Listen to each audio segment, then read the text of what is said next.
Namaste. Good morning, beautiful souls. Welcome back to Top Tarot Miners.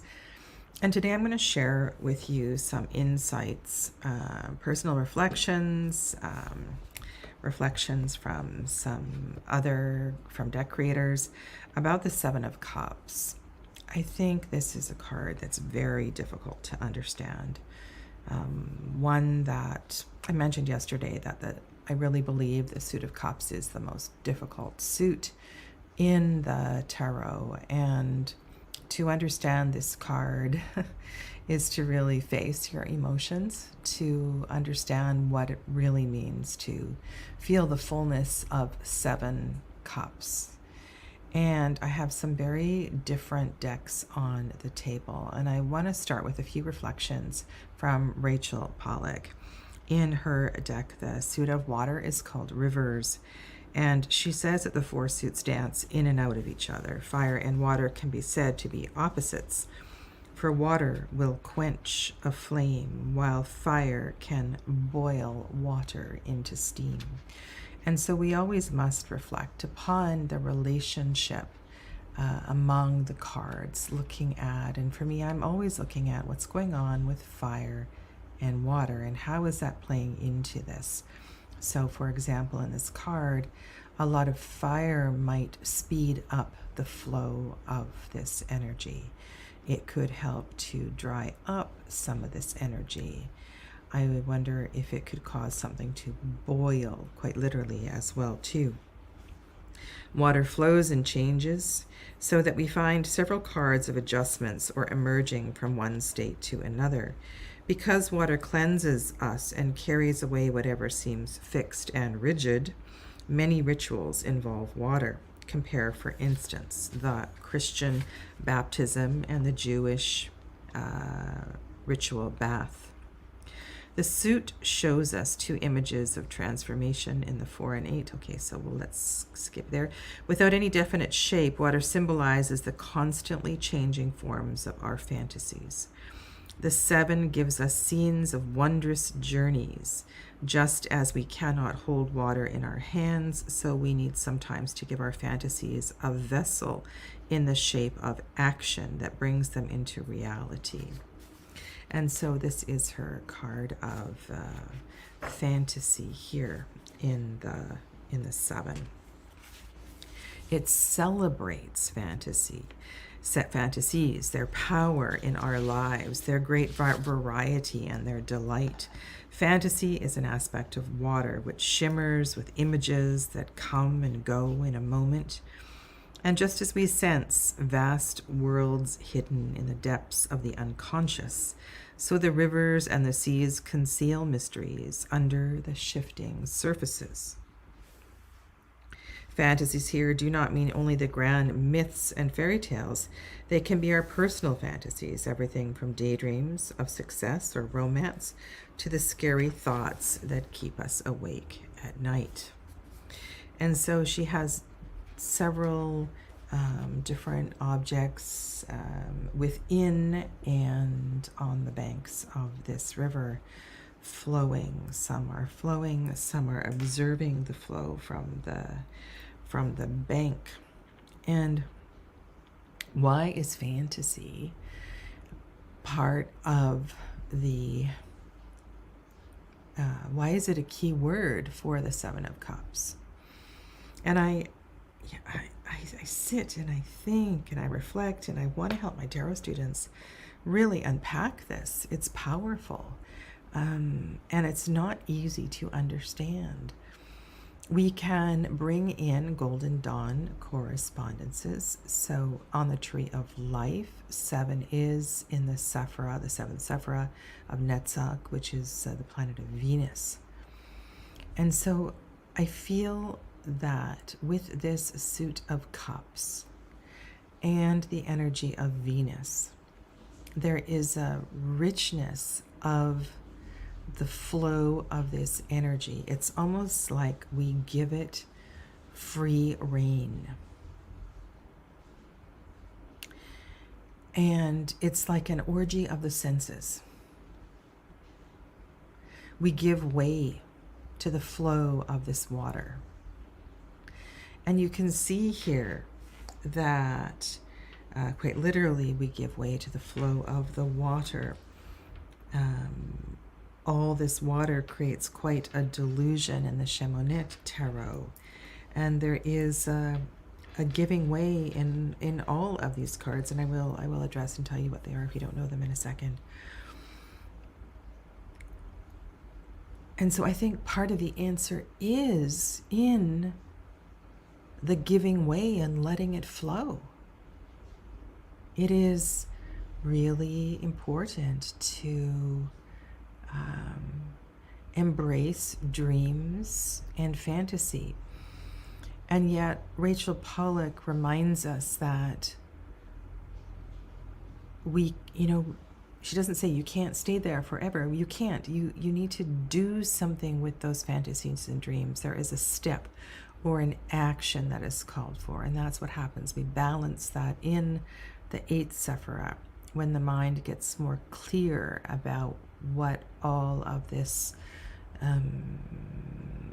fantastical energy means for you. I absolutely love what Anna Torian did in the Tarot of Echoes. And here we see a young woman. The fabric is flowing. We see the Venusian colors in the land. And she is dancing, holding a dream catcher. And perhaps she's ready to capture a dream. But again, she is letting go. She's not holding back. And I think sometimes when we reflect on the 7 of Cups and the Waite Smith and this idea of delusion, perhaps this is a card of drug addiction, Lucy in the Sky with Diamonds kind of card. It's because you all know that when we repress our energy like this, then we lean to blankets, right? Comfort blankets, drugs, alcohol, shopping, sex, whatever it is for you. And so in these cards, we're seeing the flow of energy rather than the repression of energy. And that's really beautiful.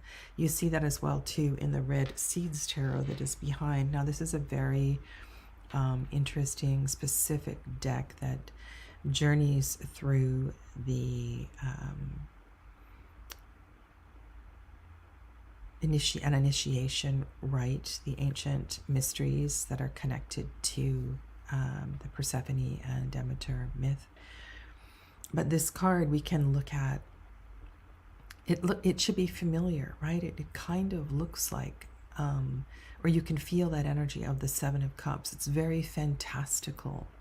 And so we sit, or we could sit in meditation in this energy with the intention of getting clear about what it is we're going to do next with this fantasy. And I chose the lily black rather than the lily white so that you could get a feel for this as a nighttime journey. And that fish on the bottom, there's a lot of energy there, and there's something about that alignment of the cups. It's like they've brought all of these orbs together, or all of these, maybe she's captured all of these dreams and aligned them in such a way that now they have a power of their own. And from allowing the fantasy, because you allowed the fantasy and all of that energy to flow, know that you also have the power to align it and focus it. And it's interesting in Rachel Pollack's card how there is a sense of focus and direction with that river, right? You can't, these mythological creatures and real fish are not flowing against the current. They're flowing with the current. Now, not very often in this card do we talk about romance. And I wanted to share this one with you. This is the Chamonix Tarot by Eden Gallanter. And in her cards, she uses the princess and the prince and the queen and the king in many of the cards. And here we see the Queen of Cups. And the Queen of Cups has she's bent over here like in a child's pose, and she's holding a wand. And this wand circles up, and upon this wand are a bunch of cups. And you can see that she is inundated by this energy, and she holds on to her cups. She clings to her cups. Eden writes, "The 7 depicts the queen collapsed under the weight of her own cups, which spill profusely onto her. Her fish protects her from drowning, but the queen still holds on everlastingly to her staff that carries the cups. This is an expression of the dangers of delusion." I want to extend that and say this is the danger of holding on too tight. Now, can you go back and take that expression to some of the other cards we've been looking at, right? We don't want to hold on to this energy. We want to let it flow. This is that expression, you know, if you love something, let it go. And if it was meant to be, it will come back, right? If it's yours, it will come back. The queen still holds on everlastingly to her staff that carries the cups. This is an expression of the danger of delusion. The danger of romantic love is ambition. The danger of romantic love is ambition. Once the hopes of one individual become brighter than reality, desire becomes an imposition, and consent is destroyed. The lover sinks to manipulation, clinging, and escape into illusion. The danger of drowning is very real. So I want to offer again that the experience of fully feeling and being in Venusian energy from time to time to really tap into your dreams, your fantasies, having full sensorial experiences is really important. And I would say that when we're going to allow that kind of experience, we want to set an intention before we do that, so that we can take advantage of this energy and learn to focus it. I don't think it's about picking one. I really like what's going on here in the lily white, where all of these cups become aligned and there's a focus. Now, excuse me, I completely forget what Chris Ann's intention here was for this card, but let's look at this in terms of what I've been saying. Okay, so all of the cups are overturned. They aren't containing water. This figure has a left hand on the mouth. They are pointing to one. I think it's really important when you don't understand what's going on in a card just to sort of talk it through. But the idea here is the water is flowing. We're letting the idea flow. We're letting the dream flow. We're letting the fantasy flow. I'm not sure what this person's intention is in choosing that one cup to their left with the ladder. The ladder's a really interesting symbol. And so I might want to look and see, you know, what this ladder is pointing to in a reading in another card. There's also a ladder here, and also what this water is flowing into.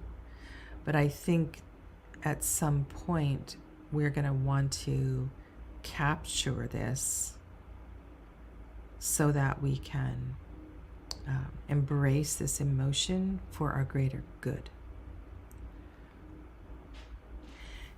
It's a really, I think the Waite-Smith card is really difficult to understand. And I don't think this one helps at all. This is very specific to a journey within a certain deck. And if you have this deck and have never really dived into it, I did do an extensive deep dive with this So you can look up Shamanet Deep Dive. I believe on the front page of my channel there is a multiple playlist, and it links to many different deep dives that I've done with certain decks. I think this is a brilliant card. So let me pick a few here and see what's going on with my top 5 7 of Cups cards. 7 of Cups. I think this one is brilliant. I was so happy to see this.